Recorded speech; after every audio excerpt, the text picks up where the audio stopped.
Coucou Jérémy. Et salut Dorine, ça va? Ça va et toi? Ben oui, très bien, merci pour l'invitation. Bah, tu rigoles, merci d'être là, je suis ravie de te recevoir, ça fait grave plaisir. Plaisir partagé. Ouais, en plus tu viens de Rouen. Oui, ben ça va, c'est à côté. Ouais, mais on en parlait un petit peu en off de Rouen. Au niveau communauté, ça bouge un petit peu et je pense que t'as un petit appel à leur faire qui fasse un peu appel à toi aussi. Hein. Faut qu'ils pensent à toi, Rouen, un petit peu. Hein. Mais oui, en fait, Rouen, je regarde la caméra. C'est ta caméra à toi, vas-y. Mais ce serait bien de travailler avec des personnalités visibles locales plutôt que faire venir des personnes d'ailleurs. Mais bon, c'est pas grave. Après, à Rouen, c'est vrai que partout en France, la génération Gen Z qui bouge pas mal et qui pousse aussi les choses et elles sont de plus en plus visibles, donc il y a pas de problème. De fou. Mais pour les grandes instances normandes, mais parfois quand vous voulez faire des choses, contactez les Normands, ce serait cool. Ouais, vraiment, parce que pour recontextualiser ce que tu pourrais leur apporter à Rouen, est-ce que tu fais énormément à Paris, parce que tu passes énormément de temps à Paris, c'est que toi, t'es ex-rugbyman professionnel, et t'es le premier rugbyman professionnel en France à avoir fait ton coming out. Exactement. Et aujourd'hui, t'es conférencier, et voilà, tu vas dans beaucoup d'assauts, tu participes à beaucoup d'événements, pour un petit peu transmettre tout ce qui est compliqué aujourd'hui pour les personnes LGBT+, quoi. Exactement, pour donner aussi un peu de la visibilité. Et puis aussi, souvent, je peux être ambassadeur pour la Pride House quand il y avait les Jeux Olympiques et Paralympiques à Paris en 2024. L'année dernière, j'étais ambassadeur pour les Eurogames. Cette année, encore pour le TIP, Tournoi International Paris. Et là, j'ai la chance le mois prochain d'aller en Espagne pour les Gay Games. Gay Games, si vous contextualisez pas trop, c'est la compétition internationale que les Crevettes Pailletées, le film, vont faire. Et en fait, c'est une compétition internationale. C'est comme les Jeux Olympiques, des clubs inclusifs qui a lieu tous les 4 ans. C'est trop bien. Et donc cette année, c'est à Valencia en Espagne. C'est trop bien. Ouais. Et si on revient rapidement sur ton coming out, comment il s'est passé ce coming out professionnel justement dans ton travail de rugbyman? Alors mon coming out, comment il s'est passé? En fait, il s'est passé en plusieurs parties parce que malheureusement, on n'en fait pas qu'un seul, on en fait régulièrement, souvent, voire un peu trop. Mais il y a le coming out médiatique aussi. Hein. Voilà. Donc le professionnel, mais en fait, à chaque fois, j'ai toujours été out dans tous mes clubs de rugby, j'en ai fait plusieurs. Et j'ai beaucoup joué à Rouen pendant 16 ans. Et à Rouen, en fait, mes potes, je leur ai dit au fur et à mesure. Et tous les ans, il y avait toujours des nouveaux joueurs qui arrivaient dans le club, parce que le club a progressé, donc il y avait toujours des nouveaux joueurs. Et les nouveaux joueurs qui arrivaient à Rouen, vu que le milieu du rugby c'est quand même un milieu petit, où moi j'ai été avec telle personne en centre de formation, ou sinon j'ai fait la soirée avec telle personne dans un match extérieur, et au final tout le monde se parle. Et ça s'est su qu'il y avait un gay à Rouen, mais le nom était pas trop sorti. Et du coup quand on avait la réunion là, je me présentais, Jérémy, ça fait tant d'années que je joue au rugby à Rouen et je suis gay. Comme ça, en fait, il y avait pas de faille. Donc il y avait pas de doute. Voilà, c'est moi. Vous le savez tous. Maintenant, on passe à autre chose et on va jouer au rugby ensemble. Et vous allez voir, on va faire une belle saison de rugby. Donc voilà comment je le disais en début d'année. Souvent mes coéquipiers qui me connaissaient, ils attendaient ce moment-là parce qu'en fait ils voulaient voir la réaction des nouveaux. Donc c'était parfois marrant. J'ai pas trop eu de problème par rapport à ma sexualité et je remercie aussi les gars qui jouent au rugby avec moi. Et après, j'ai eu la chance de participer à un documentaire, mais ça, peut-être que tu vas me poser la question après. Ouais, mais tu peux en parler, t'inquiète. Hein. Bon. Après, j'ai eu la chance de participer à un documentaire sur Canal+, que je vous invite à regarder, qui s'appelle Faut qu'on parle. Ouais. Et dans ce documentaire, là, pour le coup, je l'ai dit, on va dire, devant la France entière, avec 5 autres champions, mais on en parlera après. Ouais, hyper intéressant. Mais justement, pour rebondir sur ce documentaire qui s'appelle Faut qu'on parle, c'était quoi le grand message que tu voulais? Fallait qu'on parle de quoi? On parle d'amour. On parle d'amour, de vivre ensemble, de liberté. Et il y a un mot que j'aime pas trop employer, mais je vais l'utiliser malheureusement, de tolérance. Enfin, moi, je veux pas qu'on me tolère. Enfin, voilà, moi, je suis sur Terre et je veux juste vivre, être heureux et si possible aimer et recevoir de l'amour. Et donc en fait voilà, ce documentaire c'était pour mettre en lumière des sportifs de haut niveau. Donc on était 6, 3 garçons, 3 filles, 6 sports différents, et pour juste faire comprendre à la société que c'est que de l'amour, que on peut être gay ou lesbienne et performer dans une activité professionnelle, dans un sport en l'occurrence, parce qu'il y a des champions olympiques, des champions du monde et des grands champions du sport en général. Et au final, juste faire comprendre que on est beau et on est fort et on est gay et il y a pas de problème, donc foutez-nous la paix et essayons de travailler ensemble, de vivre ensemble et de se respecter chacun. J'adore. Donc voilà. Message masterclass finalement. Et oui, d'ailleurs, je remercie encore les producteurs Lies et Arnaud parce qu'ils ont fait un beau travail. Et le documentaire, je fais encore de la pub, il dure 1 heure, donc franchement, Bien sûr. regardez-le dans les transports. De fou. Et pour revenir encore sur ton coming out, tu nous as expliqué le coming out en one-to-one avec du coup le staff, l'équipe, ça se passait bien, au top, mais du côté de l'image publique, des médias, des réseaux sociaux aussi. Tu vois, tu l'as vécu comment? Ça s'est passé comment? Parce qu'on sait qu'il y a parfois souvent, un écart aussi, quoi. Ouais. Alors, comment je l'ai vécu? Ça a été en demi-teinte. En fait, moi, j'ai pas forcément eu de problème parce que, pour le coup, j'ai toujours été out. Mais, c'est l'après. Donc, en fait, j'étais plus connu pour, ma sexualité que par mes performances rugbystiques. Du jour au lendemain, tu passes de l'ombre à la lumière, donc t'es invité à l'Élysée, à l'Assemblée nationale, t'es invité dans les loges au rugby, t'es invité pour aller voir des matchs à droite à gauche, pour faire des déjeuners avec des personnes du tout Paris, mais du Grand Paris, enfin des endroits un peu élitistes. Donc bon bah tant mieux, merci, c'est cool. Mais c'est vrai que sans ce coming out, j'aurais pas forcément eu accès à ce monde-là. Bon, ça c'est une réalité, mais c'est pas grave, je m'en plains pas. Et à cause de ça, bah parfois j'ai été un peu jugé, genre ouais, t'es une star. Parce que bah j'ai quelques photos avec des ministres, avec des présidents de fédérations ou de la République. J'assiste à des endroits ou à des cérémonies ou à des galas. Mais c'est positif, on te le disait en négatif. Mais moi je l'ai un peu plus pris comme bah ouais, peut-être que je me suis braqué, mais ouais, pour moi c'était plus en mode ouais, il se moque de moi, c'est négatif, et j'étais un peu jalousé. J'avais l'impression Côté on te reprochait d'être m'as-tu vu, tu sentais d'être m'as-tu vu ou d'être à des endroits où je n'aurais pas été sans sans ce coming out. Donc il y avait un peu de la jalousie quand tu es invité dans les loges ou pour la Coupe du Monde ou autre. Et en fait il y a des copains, ça les embêtait un peu parce qu'en fait eux qui étaient peut-être meilleurs que moi au rugby mais qui n'avaient pas accès à ce monde-là. Et moi au bout d'un moment en fait je leur ai clairement dit, excusez-moi du vocabulaire, si t'es pas content, fais la même chose, fais la sionne des pénis quoi. Pour parler correctement. C'est pas ce que j'ai dit, mais vous avez compris à peu près ce que j'ai dit. Et du coup, en fait, les gars, ils se sont dit, ouais, en fait, on est bêtes. Et de là, en fait, dans mes équipes, j'étais plus vu comme la star, j'étais juste redevenu Jérémy, Clamy, le copain du rugby. Parce qu'au final, ok, j'ai eu le courage, la possibilité de parler, mais au final... moi, je restais le même, quoi. Oui. Puis surtout, au final, tes prises de parole, elles servaient la cause, elles servaient le sujet. Oui. Donc là où peut-être on te reprochait de faire des trucs pour te valoriser toi et tu accéder à certains milieux qui étaient pas les tiens à la base, c'était pas pour toi, c'était pour le sujet. T'y allais pas pour te montrer toi, finalement. Exactement, j'y allais pas pour me montrer moi. Après, c'est vrai que ça m'a ouvert des portes, ça m'a permis de côtoyer ou de connaître des personnes très influentes et intéressantes. Ok, il y a aucun problème là-dessus.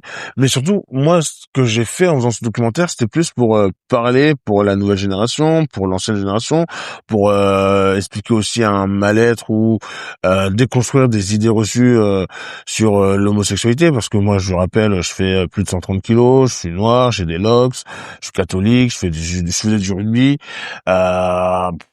Et quand on me voit, on se dit pas que le mec il est gay. Et pourtant, j'adore les câlins avec les garçons et j'aime les garçons. Donc voilà. Mais voilà, c'est vraiment pour déconstruire et aussi donner un peu de visibilité, de chance à des petits jeunes qui sont dans une cité ou pas, qui sont issus de l'immigration, qui font du sport. Et moi, à leur âge, j'avais pas de noir sportif ou gay. J'ai lu beaucoup d'interviews de toi, justement, où tu disais que ce qui te tenait beaucoup à cœur après ta carrière de rugbyman, aujourd'hui, c'est de transmettre. Tu veux être appelé par des écoles, des événements, etc. Tu veux absolument transmettre, justement, ces notions d'amour. Oui. Pourquoi? C'est venu d'où cette envie, en fait? Mais pourquoi? Tout simplement parce qu'en fait, j'ai entendu tellement d'histoires de jeunes garçons ou filles qui se privent d'un sport, d'un loisir, d'une activité à cause du harcèlement, de la discrimination, à cause de la bêtise humaine. Et en fait, non, et encore plus loin, et là pour le coup c'est horrible ce que je veux dire, un petit jeune, Lucas, dans les Vosges, il y a quelques années, rentré du mois de janvier, donc bonne année, bonne santé, nana. Bref, il demande à sa prof d'aller aux toilettes pour il demande à sa prof d'aller aux toilettes, et au final, il revient pas. Il va faire quoi? Eh ben, il va mettre fin à sa vie. Pourquoi? À cause d'une blague, à cause de la discrimination, à cause du harcèlement. Et en fait, non, on ne peut pas empêcher les gens de vivre, on ne peut pas les empêcher de faire un loisir, on peut pas les empêcher d'aimer. Si t'es pas content avec ta vie, bah fous-nous la paix, mais t'as interdiction d'empêcher les gens de de rayonner, parce qu'en fait la différence c'est beau, et en fait c'est pas parce qu'on n'est pas pareil et on est tous différents qu'on ne peut pas vivre ensemble. On peut ne pas s'aimer, mais on n'a pas le droit de se harceler, de se discriminer ou d'empêcher une personne d'aimer. Combien de fois je dis à un couple hétéro qui se tient la main dans la rue, ils se font jamais agresser, ils se font jamais dévisager, et pourtant c'est que de l'amour. À l'inverse, un couple gay ou lesbienne, c'est la porte ouverte à toutes les incivilités, et ça reste que de l'amour. Donc juste faire comprendre aux gens que tu peux ne pas aimer, c'est ton droit, mais t'as pas le droit d'empêcher une personne d'aimer, ou je me répète, mais juste que les gens entendent ce message-là. Et ça va encore plus loin, parce que, et là c'est quelque chose qui va peut-être faire écho à ton histoire, c'est que les parents qui peuvent aussi avoir ce genre de comportement, faut pas oublier qu'un enfant, généralement, c'est le résultat d'un amour, et du coup, il a été voulu, il a été créé, il a été attendu, on l'a nourri, logé, blanchi, et au final, du jour au lendemain, ils nous foutent à la rue. Enfin, on n'est pas un Birkin, quoi. Donc si tu veux un sac à main Hermès, tu vas l'acheter. Si t'en veux plus, tu le revends, il y a aucun problème, c'est ton droit, tu peux même faire une plus-value. Mais ton enfant, tu le gardes, tu l'aides à ouvrir des portes, tu l'aimes, tu fais tout pour que cette personne que tu as procréée devienne une belle personne, fière, responsable, aimée, qui pourra aimer avec des valeurs. Enfin, pour moi, c'est normal, mais ça l'est pas pour tout le monde, et ça me fait chier, pardon du vocabulaire une fois de plus. Je suis vraiment ça parle avec vulgaire, c'est bien, non, mais ouais, mais c'est moi j'ai eu peur que mon père ait cette réaction. Ouais, t'as fait ton coming out à 30 ans, toi, auprès de ton père. Mon papa, ouais, et de manière très discrète. Jour de la fête des pères, je lui offre une bouteille de spiritueux, je me sers un verre, je m'en prends un. J'avais la gorge un peu serrée, et puis le documentaire qui dure 1 heure, il en a bu 3. Et à la fin, il m'a dit, t'étais pas obligé de passer par la télé pour me le dire, mais je t'aime, mon fils. Ah, c'est beau. Et il me l'a dit à l'âge de 30 ans, donc c'est la première fois que je l'entends me dire ça.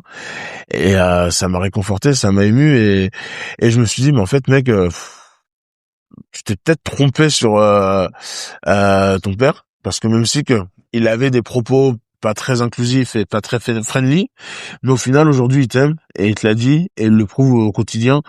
Certes, il le prouve à sa manière, donc il est très pudique, mon papa, mais en tout cas, j'ai toujours manqué j'ai jamais manqué de quoi que ce soit à la maison, et aujourd'hui, il est à la retraite, il est en Guadeloupe avec ma mère, et je suis content pour lui, et je suis l'homme que je suis aujourd'hui, mais j'ai des parents qui m'aiment, et ça, c'est le principal. Et j'espère que tous les parents, même si qu'ils ont pu faire une bêtise, mais si ils sont pas trop bêtes, de toute façon, avec les cons qui changent pas, ils peuvent revenir vers l'enfance, et toujours là, parce qu'au final, nos parents, les parents, c'est nos premiers piliers, c'est nos phares un peu, donc même si parfois c'est dur, mais on a que 2 parents, quoi, donc s'ils sont survivants, ou si l'enfant est survivant, on peut toujours essayer de renouer quelque chose, parfois.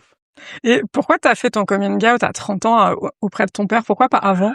Pourquoi pas avant? D'une part, on va dire que je jouais au rugby, j'étais en centre de formation, donc je me suis émancipé de ma famille assez tôt, et parce que ça m'arrangeait, mais aussi parce que j'étais pas prêt. Pas prêt pour en parler. J'étais pas en couple aussi, donc au début je me disais que quand je serai en couple, ce sera l'occasion de le dire. Mais à ce moment-là, j'étais toujours pas en couple, mais voilà, Canal+ est venu me chercher, et j'ai accepté de participer au documentaire pour la nouvelle génération, et pour être un rôle modèle, chose que je n'ai pas eu plus jeune. J'adore. Mais t'avais peur peut-être aussi au fond de toi, non, de la réaction de ton père? J'avais peur de sa réaction, mais au bout d'un moment, je pouvais pas rester dans l'ombre, et puis j'avais aussi besoin de le faire, parce que c'était un beau projet, et je le faisais non pas pour moi, mais pour les autres, mais en le faisant pour les autres, j'avais profité pour passer un message à mon père. Donc voilà. Excellent.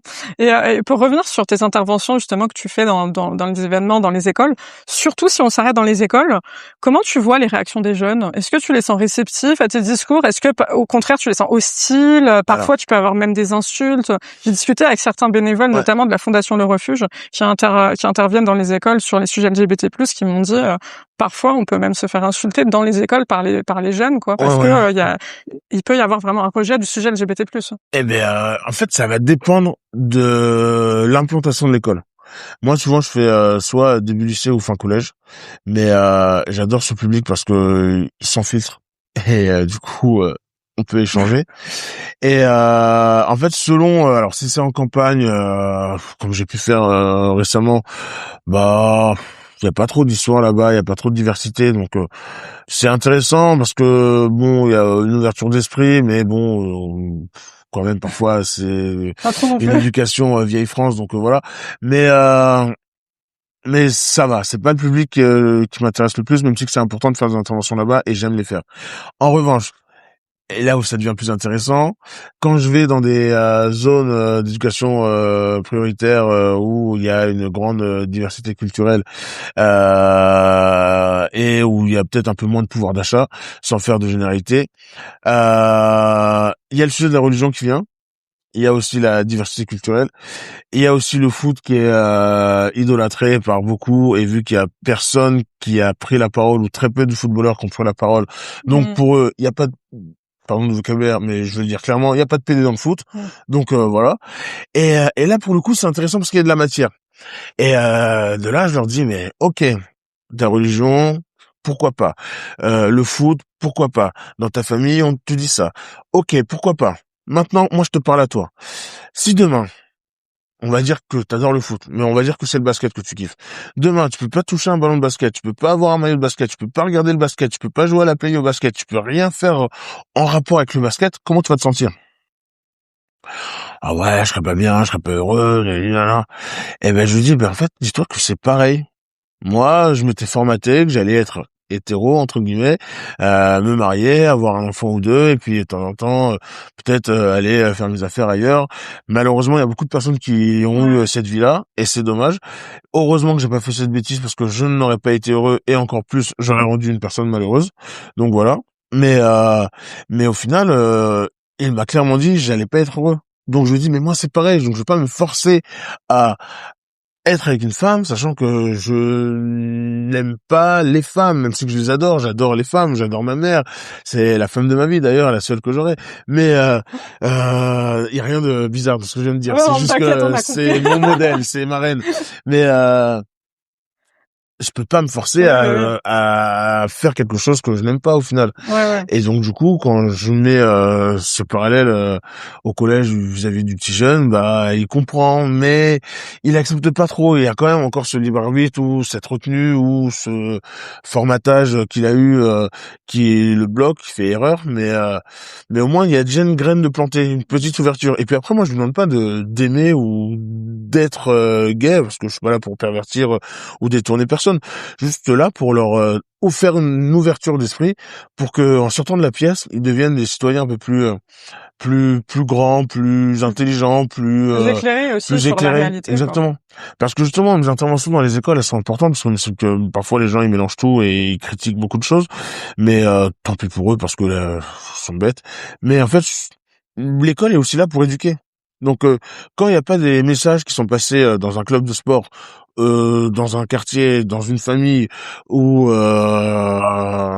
ailleurs, eh ben l'école aussi se doit d'éduquer, parce que c'est la nouvelle génération, c'est les prochains travailleurs, ce sera les prochains collaborateurs ou prochains chefs d'entreprise. Donc si on leur dit pas que il faut apprendre à se respecter, à vivre ensemble et à accepter la différence de chacun à l'école, personne leur diront, et au final ce seront des jeunes cons. Non mais complètement, bien sûr, oui, c'est l'avenir. Et après moi, quand j'interviens, je parle pas uniquement d'homosexualité, parce que je ne suis pas que une personne homosexuelle.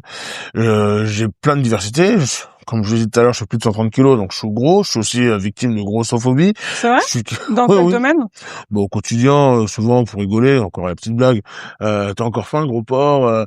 Mais Oui, dans oui. quel contexte? Ah, mais contexte familial, amical. Ah ouais. Enfin, c'est des phrases, c'est de la grossophobie ordinaire, Banalisé, oui, banalisée. bien sûr, bien Il y a sûr. rien de méchant, mais enfin, j'ai plus vécu de grossophobie que de racisme ou d'homophobie. C'est Waouh. ce genre de phrase qui est malheureusement acceptée et qui ne devrait pas l'être, parce qu'au final, ça fait aussi beaucoup de mal. Bien sûr. Mais quand j'interviens, pour revenir, c'est que voilà, je parle aussi de racisme, de grossophobie, de toutes les discriminations qu'on peut avoir ou entendre. Il y en a 26, donc je vais pas toutes les faire, Ouais, mais ouais, ouais. je Là où parle. ils peuvent s'identifier eux Voilà. aussi. Ouais, et puis c'est smart, tu parles leur langage aussi, tu leur parles de play, C'est tu pour leur ça que parles de foot, volontairement donc ils j'utilise des peuvent mots un avoir peu un familiers, transfert. parce que Ouais. du coup ça permet de déconstruire ou d'entendre ou de me comprendre, parce que quand c'est la prof qui parle et qui va toujours dire homosexuel, LGBTQ, ok, ça marche, on a Ouais. compris, mais ça leur parle pas aux jeunes. Donc voilà. Parce que toi aussi t'incarnes le sujet, donc t'en parles, et puis t'es authentique, il y a une Oui, fraîcheur, on a envie d'écouter, c'est différent. c'est ça. Et puis moi surtout, en fait, quand j'interviens, ben j'amène toujours un peu de blague, un peu Ouais. d'humour, et je déconstruis les choses clairement. Quand je vais au collège, et excuse-moi, ma réponse est très longue, bah Non, en non, fait t'inquiète. de suite je leur dis et je leur donne l'autorisation de dire des gros mots, et je leur demande c'est quoi un PD. Non, pardon. Je leur demande c'est quoi le mot le plus utilisé dans la cour de récréation. Donc j'entends tous les mots, les noms d'oiseaux, pardon. Et puis après, je mets un holà, je leur dis c'est le mot PD. Et donc de là, je leur demande c'est quoi un PD. Et donc du coup, je leur demande de me donner un synonyme, un exemple. Pourquoi on dit ça? C'est pour féliciter une personne, pour la rabaisser? Expliquez-moi. Et donc de là, ils se lâchent, ils sont à l'aise. Je leur ai dit que vous pouvez dire des gros mots, donc il y a aucun problème. Après, je mets un holà, et après, je leur demande si moi je suis un PD. Et de là, ah oui, non, monsieur, ça marche pas avec vous, vous êtes un rugbyman, vous êtes grand, vous êtes costaud, vous êtes fort. Je dis, mais pourquoi vous dites ça? Moi, j'aime un garçon, il s'appelle Clément, je dors avec lui, voilà, pourquoi ça pourrait pas marcher pour moi? Et de là, j'essaie de déconstruire un peu ce mot et de leur faire comprendre que il faut le poids des mots ont leur importance. Parce que quand ils disent SPD, souvent c'est pour rigoler, c'est la blague, et je reviens au petit Lucas après. Et la blague, bah regarde, la blague, elle emmène à quoi? Donc enfin voilà. Il y a beaucoup de choses qui passent sous couvert d'humour, mais en fait, quand c'est pas drôle, c'est pas de l'humour. Quand Mais ça bien fait pas rire sûr. le principal intéressé ou la principale intéressée. Exactement. Et puis les blagues les plus courtes sont les plus marrantes. Donc Mmh. une fois, deux fois, éventuellement, si tu veux, et encore, c'est moyen, mais pas plus. Ouais, ouais, ouais. Et qu'est-ce que tu répondrais aux gens qui disent que l'homophobie, les LGBT+ phobie, en 2026, ça existe plus, c'est bon, ça y est, dans la société, on a évolué, tout le monde accepte, il y a de la tolérance, la fameuse tolérance. Tu leur répondrais quoi? Eh ben, je leur dirais d'aller dans les associations pour se renseigner, pour se cultiver, pour savoir où on en est, parce qu'apparemment ça n'existe plus.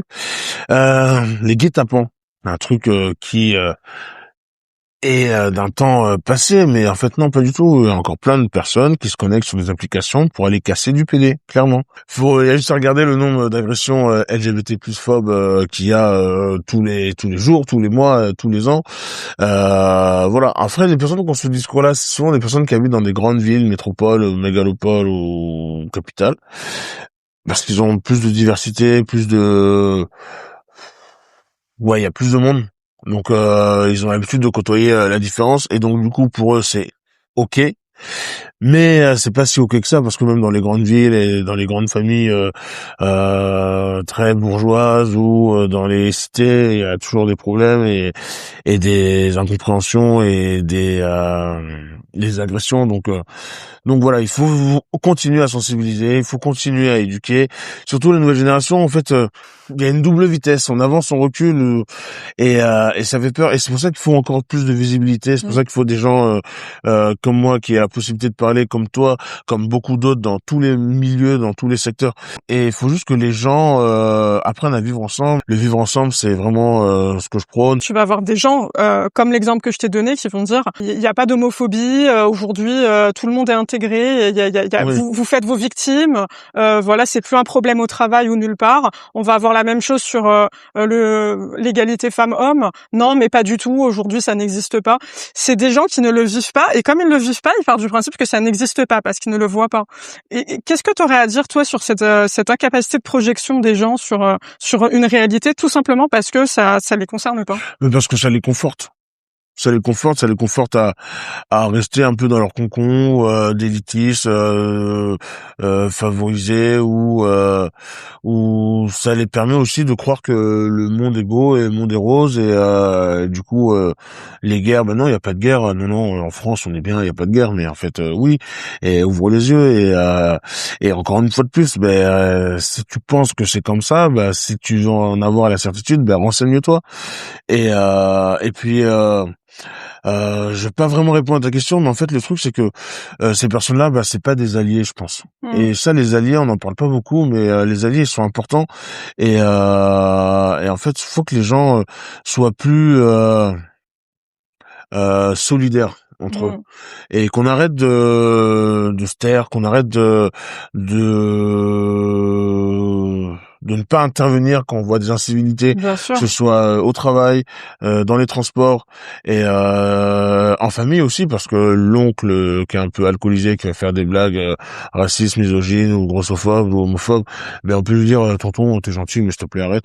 Donc voilà, et ça c'est donné à tout le monde, ceux qui peuvent parler pour le coup. Mais voilà, juste j'ai pas répondu à ta question, et c'est volontaire, mais c'est pas grave, mais je veux faire un aparté là-dessus. Ouais, c'est important. Vraiment, on doit tous agir, et ensemble on sera plus beau et on sera plus fort. J'adore. Et finalement, le thème de l'interview, j'ai l'impression, c'est le vivre ensemble, hein. Parce que c'est de ça dont on parle, hein. Exactement. Et puis pour revenir, moi je fais du rugby. Bon, j'ai arrêté, c'est vrai, j'ai pris un peu de kilos, mais c'est pas grave. Mais en fait, au rugby, on est 15 sur le terrain, on est 15 différents, et c'est la force de chacun qui fait la force de l'équipe. Et même si que moi je fais du rugby pro, donc du coup l'objectif c'était de gagner, d'aller le plus loin dans la compétition.